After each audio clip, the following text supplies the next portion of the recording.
Hi, my name is Rob, and this is my review of Archie #1. Reading an Archie comic is like a rite of passage. Many of us can remember growing up and our parents, grandparents, or someone else in our life introducing us to the world of Archie. Few things stay consistent in life, but it seems like Archie, Betty, Veronica, Jughead, and Riverdale would always be the same. In recent years, Archie Comics has taken a different approach with their line, and has seen some success out of it. Whether it's saving his friend from an assassin at the expense of his own life in one universe, Afterlife with Archie, or even Archie vs. Predator, Archie has been making waves in recent years.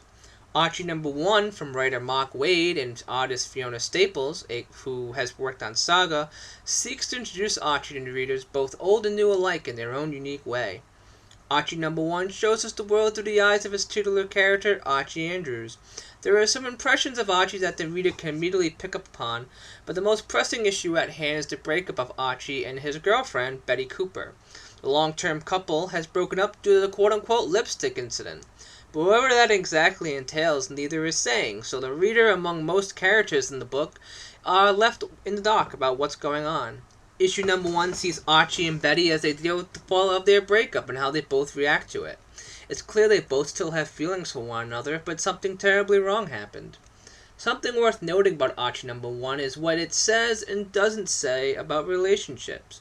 At one point, Betty Cooper is asked if Archie cheated on her, and Betty acts extremely angry. She even goes to say, quote, "I wish everyone would stop looking for a villain." Although the couple has broken up, Archie maintains, quote, "She's not a jerk or mean or anything." Relationships in comics are often a tricky thing, but Waid and Staples portray the first one we see in issue #1 in a more mature and arguably healthy way. Both characters take the high road and in the process become better people because of it. Issue #1 also sees us introduced to Jughead Jones, Archie's best friend, who refuses to tell anyone about the lipstick incident.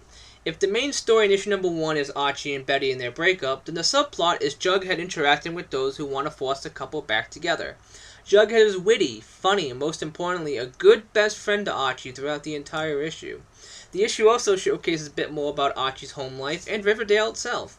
Something else worth noting about issue #1 is how much it accomplished through the art. It certainly comes to no surprise to anyone who hasn't lived in Iraq in comics for the last 3 years or so that the rise of Fiona Staples thanks to Saga. Staples' art in issue #1 is stunning, for lack of a better term. There's so much being said and left unsaid in issue #1 through the art, and just our characters' movements that's worth noting.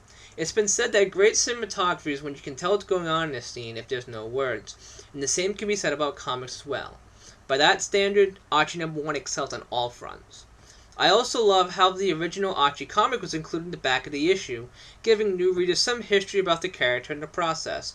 One other important thing to note about Archie #1 is how genuine it feels. Archie and his friends are portrayed in believable ways that the reader can appreciate. Waid does a fantastic job with Archie in the first issue, especially in the moments he chooses to break the fourth wall. So, some final thoughts.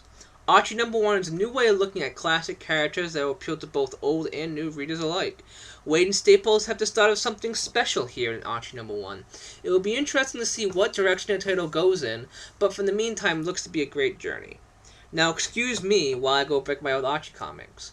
Also, I'd give Archie #1 a score of 9.5 out of 10. But that's just my opinion.